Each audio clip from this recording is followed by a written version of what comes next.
ഞാൻ കമ്പ്യൂട്ടർ പഠിച്ചത് virtual teacher സിഡികൾ ഉപയോഗിച്ചാണ്. ഇത്ര എളുപ്പത്തിൽ മറ്റൊരു വിദ്യ കൊണ്ടും നിങ്ങൾക്ക് കമ്പ്യൂട്ടർ പഠിക്കാനാവില്ല. കൂടുതൽ ട്യൂട്ടോറിയൽ വീഡിയോകൾക്ക് സബ്സ്ക്രൈബ് ബട്ടണിൽ ക്ലിക്ക് ചെയ്യുക.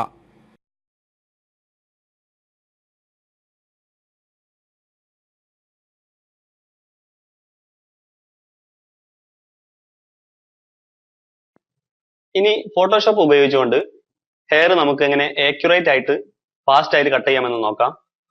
ഇവിടെ നമ്മൾ സാധാരണയായി ഒരു ഒബ്ജക്റ്റിനെ കട്ട് ചെയ്യാൻ വേണ്ടി നമ്മൾ സാധാരണ ഫോട്ടോഷോപ്പിൽ ഉപയോഗിക്കുന്ന കട്ടിംഗ് ടൂൾ ഉപയോഗിച്ചുകൊണ്ടാണ് നമ്മൾ കട്ട് ചെയ്യാറുള്ളത്. ഇവിടെ നമുക്ക് ലേസർ ടൂൾ അതുപോലെ പെൻ ടൂൾ എല്ലാം ഉപയോഗിച്ചുകൊണ്ടാണ് നമ്മൾ സാധാരണയായിട്ട് ഇമേജ് കട്ട് ചെയ്യാറുള്ളത്. ഇവിടെ നമുക്ക് ക്വിക്ക് സെലക്ഷൻ ടൂൾ ഉപയോഗിച്ചുകൊണ്ട് ഒരു ഒബ്ജക്റ്റിനെ നമുക്ക് ക്വിക്കായിട്ട് സെലക്ഷൻ ചെയ്യാനും അതുപോലെ തന്നെ ആ സെലക്ഷൻ ഉപയോഗിച്ച് കട്ട് ചെയ്യാനും സാധിക്കും. ഇങ്ങനെയുള്ള ഈ ക്വിക്ക് സെലക്ഷൻ ടൂള് സാധാരണയായി ഒരു ഇമേജിലെ കളറിനെ ബേസ് ചെയ്താണ് ഇതിന്റെ സെലക്ഷൻ ഓട്ടോമാറ്റിക് ആയിട്ട് വർക്ക് ചെയ്യുന്നത്. ഇവിടെ നമ്മുടെ ബാക്ക്ഗ്രൗണ്ട് വൈറ്റും ഈ ബാക്ക്ഗ്രൗണ്ടിൽ ഇല്ലാത്ത കളർ നമ്മുടെ ഈ ക്യാരക്ടറിന്റെ ഷർട്ടും അതുപോലെ സ്കിന്നും അതുപോലെ ഹെയർ എല്ലാം ഈ ബാക്ക്ഗ്രൗണ്ടുമായിട്ട് ബന്ധമില്ലാത്ത കളർ ആയതുകൊണ്ട് ഇത് നമുക്ക് വളരെ സിമ്പിൾ ആയിട്ട് സെലക്ട് ചെയ്യാൻ സാധിച്ചു. ഇനി നമ്മളിത് Ctrl+Shift+I പ്രസ് ചെയ്തുകൊണ്ട് സെലക്ഷൻ ഇൻവേഴ്സ് ചെയ്തതിനു ശേഷം ഇവിടെ ഞാൻ ബാക്ക്ഗ്രൗണ്ട് ലെയർ അൺലോക്ക് ചെയ്യാം. ഡബിൾ ക്ലിക്ക് ചെയ്ത് നമുക്ക് ഓക്കെ പ്രസ് ചെയ്ത് കഴിഞ്ഞാൽ ഈ ലെയർ അൺലോക്ക് ചെയ്യാം. ഇനി നമുക്ക് ഡിലീറ്റ് പ്രസ് ചെയ്ത് കഴിഞ്ഞാൽ ഇവിടെ ബാക്ക്ഗ്രൗണ്ട് ഡിലീറ്റ് ആയി. ശ്രദ്ധിക്കുക, ഇവിടെ നമുക്ക് ഹെയർ വേണ്ടത്ര പെർഫെക്റ്റ് ആയിട്ട് കിട്ടിയിട്ടില്ല. മാത്രവുമല്ല ഇവിടെ നമുക്കൊരു ലെയർ ബാക്ക്ഗ്രൗണ്ടിൽ ക്രിയേറ്റ് ചെയ്ത് ഞാനിവിടെ ഒരു white layer white colour fill ചെയ്യുകയാണ്. ആൾട്ട് ബാക്ക് സ്പേസ് പ്രസ് ചെയ്ത് ഞാൻ വൈറ്റ് ഫില്ല് ചെയ്യുന്നു. ശ്രദ്ധിക്കുക, ഇവിടെ നമുക്ക് ശ്രദ്ധിച്ചാൽ കാണാം ഇവിടെ ഒരുപാട് പോരായ്മകൾ നമുക്ക് ഇവിടെ കട്ട് ചെയ്ത ആ ഒരു അടയാളവും അങ്ങനെയുള്ള ന്യൂനതകളെല്ലാം ഇവിടെ നമുക്ക് കാണാൻ സാധിക്കും. ഈ ന്യൂനതകളെല്ലാം പരിഹരിച്ച് വളരെ പെർഫെക്റ്റ് ആയിട്ട് എങ്ങനെ നമുക്ക് ഹെയർ കട്ട് ചെയ്യാമെന്നതാണ് ഈ ചാപ്റ്ററിൽ നമ്മൾ പഠിക്കാൻ പോകുന്നത്. അതിനായി നമുക്ക് ഞാൻ Ctrl+Z പ്രസ് ചെയ്യുന്നു. ശ്രദ്ധിക്കുക, ഇനി ഞാനിവിടെ ക്വിക്ക് സെലക്ഷൻ ടൂള് ഉപയോഗിക്കുകയാണ്. ഇവിടെ ഞാൻ ക്ലിക്ക് ചെയ്ത് ഡ്രാഗ് ചെയ്ത് ഒബ്ജക്റ്റ് ഞാൻ വീണ്ടും സെലക്ട് ചെയ്യുന്നു.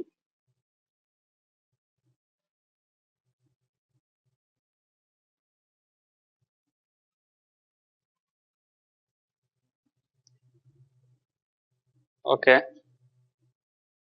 ഇനി ഞാൻ Ctrl+Shift+Inverse ക്ലിക്ക് ചെയ്തതിനു ശേഷം ഇവിടെ റിഫൈൻ എഡ്ജ് എന്ന ഓപ്ഷൻ സെലക്ട് ചെയ്യുകയാണ്. Ctrl+Shift+Inverse വീണ്ടും സെലക്ട് ചെയ്യുന്നു. റിഫൈൻ എഡ്ജ് പ്രസ് ചെയ്യാം. ഇവിടെ നമുക്ക് ഇതിന്റെ സ്മൂത്ത് അഡ്ജസ്റ്റ് ചെയ്യാം, അതുപോലെ ഫെദർ കാര്യങ്ങളെല്ലാം ഇവിടെ നമുക്ക് അഡ്ജസ്റ്റ് ചെയ്യാവുന്നതാണ്. സാധാരണ ഫോട്ടോഷോപ്പ് CS5 വരെയുള്ള എല്ലാ വേർഷനിലും നമുക്ക് ഇത്രയും കാര്യങ്ങൾ ചെയ്ത് അത്യാവശ്യം നമുക്ക് കട്ടിങ് പെർഫെക്റ്റ് ആക്കാവുന്നതാണ്. ഇവിടെ നമുക്ക് CS5-ൽ സ്മാർട്ട് റേഡിയസ് എന്നൊരു ഓപ്ഷൻ ഉണ്ട്. ഇവിടെ നമുക്ക് ഈ സ്മാർട്ട് റേഡിയസ് ക്ലിക്ക് ചെയ്ത് കഴിഞ്ഞാൽ ഇവിടെ നമുക്കൊരു റേഡിയസിനൊരു ബാർ ഇവിടെ കാണാം. ഇവിടെ നമുക്ക് റേഡിയസ് ഇൻക്രീസ് ചെയ്യുന്നതിനനുസരിച്ച് ശ്രദ്ധിക്കുക, ഇവിടെ നമുക്ക് ഓരോ ഹെയറും വളരെ പെർഫെക്റ്റ് ആയിട്ട് കട്ട് ചെയ്ത് വരുന്നത് ശ്രദ്ധിക്കുക. ഇവിടെ നമുക്ക് സൂം ചെയ്താൽ കാണാൻ സാധിക്കും. ഇവിടെ നമുക്ക് ഓരോ ഹെയറും ഇവിടെ വളരെ ഡീറ്റെയിൽ ആയിട്ട് തന്നെ കട്ട് ചെയ്യാൻ സാധിക്കുന്നുണ്ട്. ഇവിടെ നമുക്ക് സ്മാർട്ട് റേഡിയസ് ഇൻക്രീസ് ചെയ്യുന്നതിനനുസരിച്ച് ഇവിടെ ഓരോ ഹെയറും വളരെ ഡീറ്റെയിൽ ആയിട്ട് തന്നെ നമുക്ക് ഇവിടെ ലഭിക്കുന്നുണ്ട്. കൂടാതെ ഇതിന്റെ ട്രാൻസ്പാരൻസി എല്ലാം വളരെ സ്റ്റൈലായിട്ട് നമുക്ക് ഇവിടെ കിട്ടുന്നുണ്ട്. ഇനി ഞാൻ വീണ്ടും ഓക്കെ പ്രസ് ചെയ്യുന്നു. അതിനുശേഷം ഞാൻ ഡിലീറ്റ് പ്രസ് ചെയ്യുകയാണ്. Ctrl+Shift+Inverse പ്രസ് ചെയ്ത് ഞാൻ സെലക്ഷൻ ഇൻവേഴ്സ് ചെയ്യുകയാണ്. ഇനി ഞാൻ ഡിലീറ്റ് പ്രസ് ചെയ്യുന്നു. ഇനി നമുക്ക് Ctrl+D പ്രസ് ചെയ്യാം ഡീസെലക്ട് ചെയ്യാൻ വേണ്ടിയിട്ട്. ശ്രദ്ധിക്കുക, ഇപ്പോൾ നമുക്ക് വളരെ അധികം പെർഫെക്റ്റ് ആയിട്ട് ഓരോ ഹെയറും വളരെ ഡീറ്റെയിൽ ആയിട്ട് തന്നെ കിട്ടിയിട്ടുണ്ട്. ശ്രദ്ധിക്കുക, ഇവിടെ നമ്മൾ സ്മാർട്ട് റേഡിയസ് ഓവർ ആയിട്ട് കൂട്ടുമ്പോൾ ഇവിടെ നമുക്ക് ഈ സ്കിന്നിന്റെ എഡ്ജിലുള്ള ഈ ഒരു ഏരിയ നമുക്ക് ഇവിടെ ട്രാൻസ്പാരന്റ് ആയി പോകുന്നുണ്ട്. അവിടെയും ഫെദർ ആയി പോയിട്ടുണ്ട്. അത് ഒഴിവാക്കുന്നതിനായി നമുക്ക് അല്പം കുറച്ച് വെക്കാം. ഞാൻ Ctrl+Z പ്രസ് ചെയ്യുന്നു. ഞാൻ റിഫൈൻ എഡ്ജ് സെലക്ട് ചെയ്തതിനു ശേഷം അതിനു മുമ്പ് നമ്മൾ Ctrl+Shift+Inverse പ്രസ് ചെയ്യാം. ഇവിടെ ഞാൻ റിഫൈൻ എഡ്ജ് സെലക്ട് ചെയ്യുന്നു. സ്മാർട്ട് റേഡിയസ് സെലക്ട് ചെയ്ത് സ്മാർട്ട് റേഡിയസ് ഇൻക്രീസ് ചെയ്യുന്നു.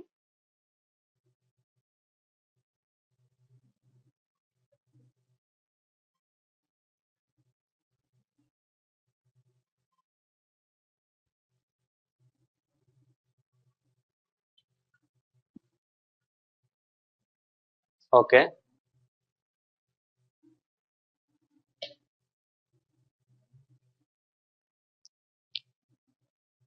ഇനി ഞാനൊരു ന്യൂ ലെയർ ക്രിയേറ്റ് ചെയ്യുന്നു. അതിനുശേഷം അത് ബാക്കിലേക്ക് ഡ്രോപ്പ് ചെയ്ത് അതിൽ ഞാൻ വൈറ്റ് ഫില്ല് ചെയ്യുകയാണ്. ശ്രദ്ധിക്കുക, ഇപ്പോൾ നമുക്ക് വളരെ സ്റ്റൈലായിട്ട് തന്നെ ഓരോ ഹെയറും വളരെ ആക്യുറേറ്റ് ആയിട്ട് പെർഫെക്റ്റ് ആയിട്ട് കിട്ടിയിട്ടുണ്ട്. സാധാരണത്തെ ടൈം അപേക്ഷിച്ച് വളരെ സ്പീഡായിട്ടാണ് നമ്മൾ കട്ട് ചെയ്തത്. നമ്മൾ ഒരു പെൻ ടൂളോ മറ്റേതെങ്കിലും ടൂൾസ് ഉപയോഗിച്ചുകൊണ്ട് കട്ട് ചെയ്യുന്നതിൽ അപേക്ഷിച്ച് വളരെ ഫാസ്റ്റ് ആയിട്ടാണ് നമ്മൾ ഇത് കട്ട് ചെയ്ത് കഴിഞ്ഞത്. കൂടാതെ ഇതിന്റെ എഡ്ജെല്ലാം വളരെ പെർഫെക്റ്റ് ആയിട്ട് കിട്ടിയിട്ടുണ്ട്. ഇവിടെ ഞാനൊരു ഗ്രേഡിയന്റ് സെലക്ട് ചെയ്ത് ജസ്റ്റ് ഒരു ഗ്രേഡിയന്റ് സെലക്ട് ചെയ്ത് ക്ലിക്ക് ചെയ്ത് ഡ്രാഗ് ചെയ്യുന്നു. ബാക്ക്ഗ്രൗണ്ട് ക്രിയേറ്റ് ചെയ്യാൻ വേണ്ടിയിട്ടാണ്.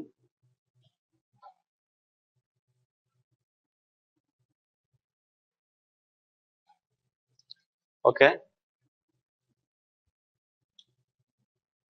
ഇങ്ങനെ നമുക്ക് ഏത് കളറിലുള്ള ബാക്ക്ഗ്രൗണ്ട് യൂസ് ചെയ്ത് കഴിഞ്ഞാൽ ഇവിടെ നമുക്ക് ഓരോ ഹെയറും വളരെ പെർഫെക്റ്റ് ആയിട്ട് കിട്ടുന്നുണ്ട്. ഇതിനാണ് നമ്മൾ ഈ റിഫൈൻ എഡ്ജിലെ സ്മാർട്ട് റേഡിയസ് എന്ന ഓപ്ഷൻ ഉപയോഗിച്ച് അങ്ങനെ നമുക്ക് വളരെ പെർഫെക്റ്റ് ആയിട്ട് മുടി കട്ട് ചെയ്യാൻ സാധിക്കും.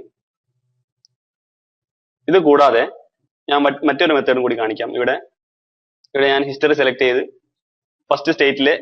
ആദ്യത്തെ സ്റ്റേറ്റിലെ ഇമേജ് സെലക്ട് ചെയ്യുകയാണ്. ശ്രദ്ധിക്കുക, ഇപ്പോൾ നമ്മുടെ ആദ്യം നമ്മൾ ഇമ്പോർട്ട് ചെയ്ത ഇമേജിലേക്ക് തിരിച്ചു വന്നിരിക്കുകയാണ്. ഞാൻ വീണ്ടും ലെയർ അൺലോക്ക് ചെയ്യുന്നു. ഇനി ഇവിടെ നമുക്ക് കളർ റേഞ്ച് എന്ന ഓപ്ഷനെ പരിചയപ്പെടാം. ഇവിടെ സെലക്റ്റിൽ കളർ റേഞ്ച് എന്ന ഓപ്ഷൻ ഉണ്ട്. ഇവിടെ നമുക്ക് ബാക്ക്ഗ്രൗണ്ട് കളർ സെലക്ട് ചെയ്തതിനു ശേഷം ഇവിടെ ആഡ് എന്ന ബട്ടൺ പ്രസ് ചെയ്തോ അതല്ലെങ്കിൽ കീബോർഡിൽ ഷിഫ്റ്റ് പ്രസ് ചെയ്തുകൊണ്ട് നമുക്ക് സമീപ പ്രദേശത്തുള്ള കളറും നമുക്ക് സെലക്ട് ചെയ്യാവുന്നതാണ്.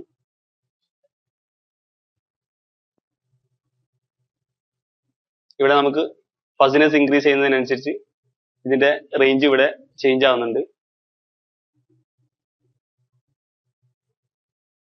ഫസിനെസ് നമ്മൾ കൂടുതലായി ഇൻക്രീസ് ചെയ്യുന്ന സമയത്ത് ഇവിടെയും നമുക്ക് ആവശ്യമില്ലാത്ത ഏരിയയും സെലക്ട് ആവുന്നുണ്ട്. ഇവിടെ ഞാൻ ഫസിനെസ് ഡിക്രീസ് ചെയ്യുകയാണ്. അതിനുശേഷം ഓക്കെ പ്രസ് ചെയ്യുന്നു.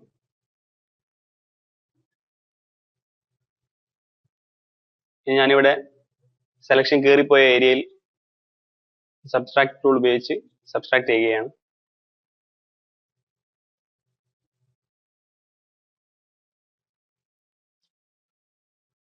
ഓക്കെ. ഇനി കൺട്രോൾ ഷിഫ്റ്റ് ഇൻവേഴ്സ് പ്രസ് ചെയ്തുകൊണ്ട് റിഫൈൻ എഡ്ജ് സെലക്ട് ചെയ്യുന്നു. ഇവിടെ ഞാൻ വീണ്ടും സ്മാർട്ട് റേഡിയസ് ഓൺ ചെയ്യുന്നു.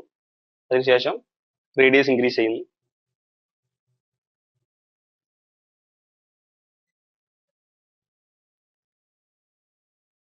ഓക്കെ.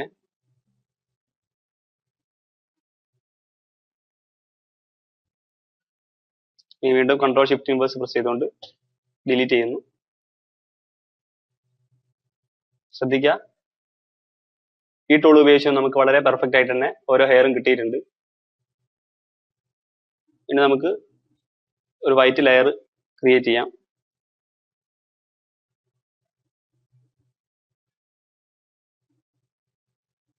ഓക്കെ. ഇനി ഈ ഒരു ഏരിയ ഞാൻ സെലക്ട് ചെയ്ത് റിമൂവ് ചെയ്യുകയാണ്. അതിന് ഈ ലെയർ സെലക്ട് ചെയ്തതിനു ശേഷം ഞാൻ ക്ലിക്ക് ചെയ്ത് ഡ്രാഗ് ചെയ്ത് സെലക്ഷൻ ക്രിയേറ്റ് ചെയ്തതിനു ശേഷം ഡിലീറ്റ് പ്രസ് ചെയ്യുന്നു.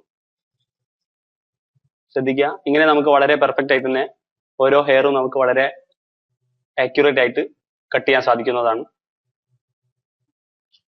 കംപ്ലീറ്റ് ട്യൂട്ടോറിയൽ ഡിവിഡികൾ ലഭിക്കുന്നതിനായി നിങ്ങളുടെ അഡ്രസ് 9847700955 വാട്സ്ആപ്പ് ചെയ്യുക.